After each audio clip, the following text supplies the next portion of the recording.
Assalamu alaikum wa rahmatullahi wa barakatuh, mes frères et sœurs. Aujourd'hui, nous allons parler du compagnon Abu Hurayra radiallahu anhu. Ô Allah, fais que les croyants et les croyantes aiment ton petit serviteur que voici, c'est-à-dire Abu Hurayra et sa mère. Avant sa conversion à l'islam, Abu Hurayra radiallahu anhu s'appelait Abd al-Shams, c'est-à-dire le serviteur du soleil. Il appartenait à la tribu de Daous, qui embrassa dans sa majorité l'islam en l'an 6 de l'Hégire. Lors de sa première rencontre avec le messager, alayhi salatu wassalam, celui-ci lui dit « Comment t'appelles-tu » Il répondit « Abd al-Shams ». L'envoyé d'Allah lui dit « Abd al-Rahman serait mieux ». Il répondit « Ô envoyé d'Allah, Abd al-Rahman par mon père et ma mère que je sacrifierai pour toi ». Plus tard, il hérita du surnom d'Abu Hurayra radiallahu anhu, le père de la petite chatte, en raison de son affection pour une petite chatte qui ne le quittait jamais. Les générations de musulmans qui viendront après ne le connaîtront que sous ce surnom. Après sa conversion à l'islam, Abu Hurayra radiallahu anhu ne quittera plus l'entourage du messager d'Allah sallallahu alayhi wa sallam. Il fera partie des gens de la Soufa, ses compagnons pauvres et indigents qui, comme Salman, Ammar, Abu Dar, Bilal et de nombreux autres, occupaient une aile de la mosquée de Médine, vivant des dons des compagnons aisés et s'adonnant à la prière et aux actes d'adoration. Il put ainsi fréquenter en permanence l'envoyé d'Allah sallallahu alayhi wa sallam et recueillir des centaines de ses gestes et paroles qu'il léguera à la postérité. Il faut dire qu'il avait une mémoire prodigieuse qui lui permettait de mémoriser tout ce qu'il entendait de la bouche du prophète sallallahu alayhi wa sallam. Les historiens de l'islam disent qu'il avait transmis à lui seul quelques 1600 hadiths. Il expliquera cette prolifération par le fait suivant. Mes compagnons émigrés étaient absorbés par leur commerce et mes compagnons ansar par leur travail sur leurs terres.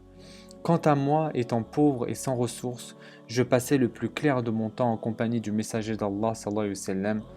J'étais présent lorsque eux s'absentaient et je mémorisais lorsqu'ils oubliaient. L'envoyé d'Allah sallallahu alayhi wa sallam nous a dit un jour « Qui donc parmi vous pourra étendre son manteau jusqu'à ce que je termine mon discours, puis le reprendre sans rien oublier de ce qu'il a entendu ?» J'ai fait comme a dit l'envoyé d'Allah sallallahu alayhi wa sallam et j'ai étendu mon manteau. Après qu'il eut terminé son discours, je l'ai repris. Par Allah, je n'ai plus rien oublié de ce que j'ai entendu de lui.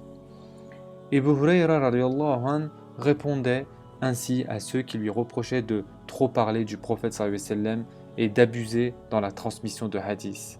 Certes, il est venu très tardivement à l'islam, mais les 4 années qu'il passa en compagnie du messager d'Allah sallallahu alayhi wa sallam, il les consacra à les recueillir et à mémoriser les paroles de ce dernier.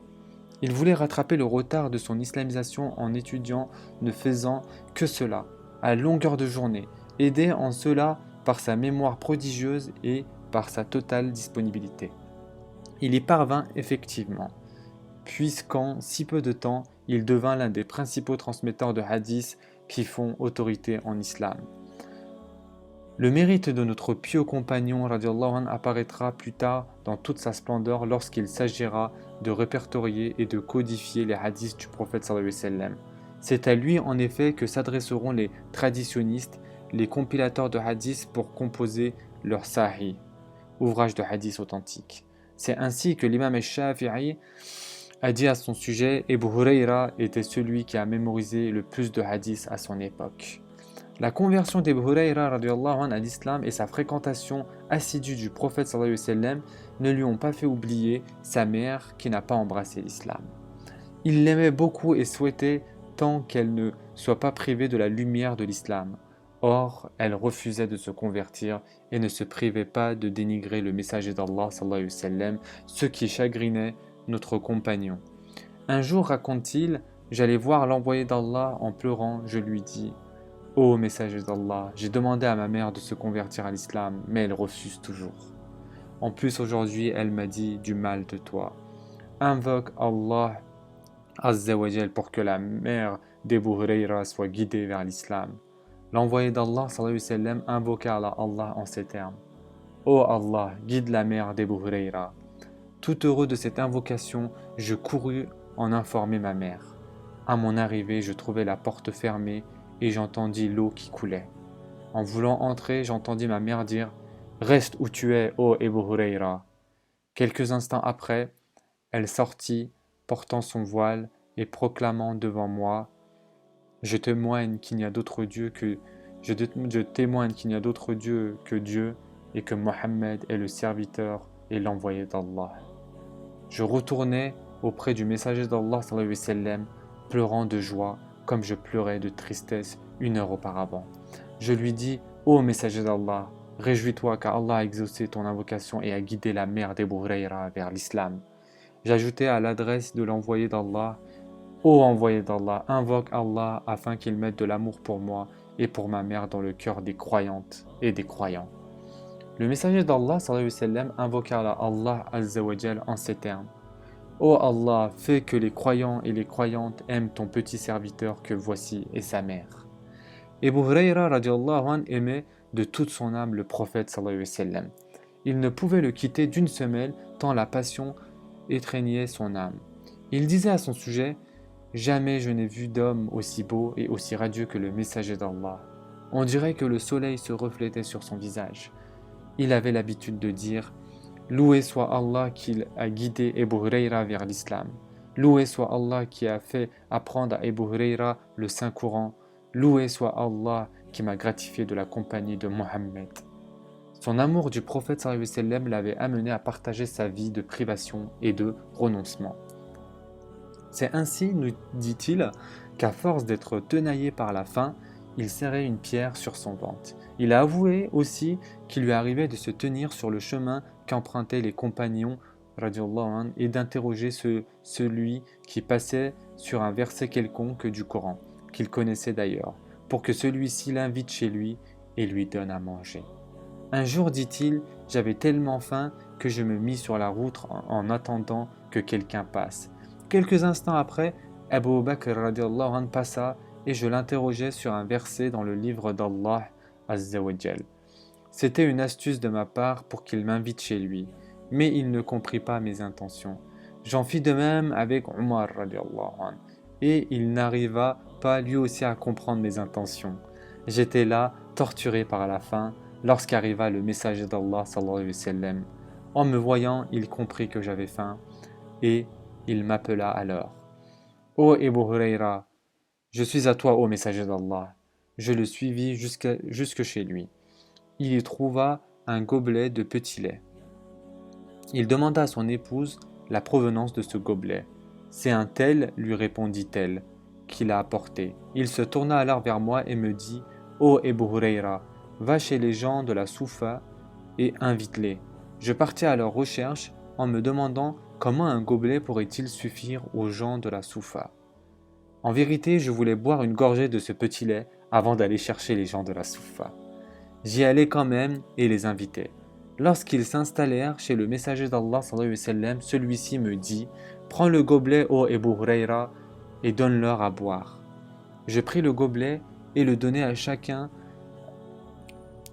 à tour de rôle. Ils y burent, tous sans que le gobelet ne se vidât. Lorsque vint le tour du messager d'Allah sallallahu alayhi wa sallam, il leva ses yeux vers moi et me dit en souriant « Il ne reste plus que toi et moi, ô Ebu Hurayra. » Je répondis « Oui, ô messager d'Allah. » Il me dit « Bois. » Je pris le gobelet et bus. Il me dit de nouveau « Bois encore. » Je bus encore. À chaque fois que je posais le gobelet, il me dit de boire encore. Je bus tellement que je finis par lui dire « Par celui qui t'a envoyé avec la vérité, je ne peux plus l'avaler. » Il prit alors le gobelet et but ce qu'il en restait. Après la mort du messager d'Allah sallallahu alayhi wa sallam, Ebu Hurayra radiallahu anh resta à Médine, s'adonnant aux œuvres d'adoration et à l'étude de la science. Un jour, dit-on, il était en train de marcher dans les rues de Médine et vit avec regret les gens préoccupés par le commerce et les affaires de ce monde. Il se mit alors au milieu de la rue et commença à interpeller les gens en leur disant « Ô gens de Médine, je vois que vous êtes négligents et distraits. Qu'est-ce qui te permet de dire cela ?» répondirent-ils. Vous êtes là en train de vendre et d'acheter alors que l'héritage de Mohammed sallallahu alayhi wa sallam se distribue. Pourquoi n'allez-vous pas prendre vos parts? Où se trouve cet héritage? À la mosquée. Ils se précipitèrent tous à la mosquée pendant que lui demeurait sur place. Quelque temps après, ils revinrent et lui dirent: Ô Ebu Hurayra, nous sommes entrés dans la mosquée et nous n'avons pas vu que quelque chose qui s'y distribuait. Il leur dit: Vous n'avez rien vu à l'intérieur de la mosquée? Si, nous avons vu des gens prier, d'autres réciter le Coran et d'autres étudier le bien et le mal. Malheur à vous! C'est cela l'héritage de Mohammed, leur dit-il.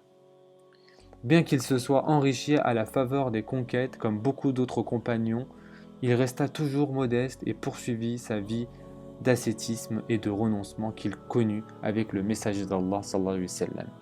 Il avait l'habitude de dire: J'ai vécu orphelin et j'ai émigré pauvre. J'étais le serviteur de Bushra, la fille de Rawzan.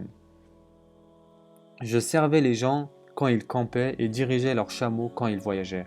Allah Azza wa Jal m'a fait marier à Bushra, la femme chez laquelle je travaillais. Loué soit Allah Azza wa Jal qui a fortifié sa religion et fait d'Ebu Hurayra un imam. Il faisait allusion ici à sa nomination comme gouverneur de Médine sous le règne de Muawiyah. Le jour de sa mort, il pleura abondamment alors qu'il était allongé sur son lit. On lui dit: Pourquoi pleures-tu, ô Ebu Hurayra? Il répondit: Je ne pleure pas par regret pour notre monde, mais parce que le voyage est long et les provisions insuffisantes. Je suis arrivé au bout d'un chemin qui mène soit au paradis, soit en enfer, et je ne sais pas où il va me mener. Alors qu'il était en train d'agoniser, Marwan ibn al-Hakam lui rendit visite. Il lui dit: Qu'Allah Azza wa Jal t'accorde la guérison, ô Ebu Hurayra.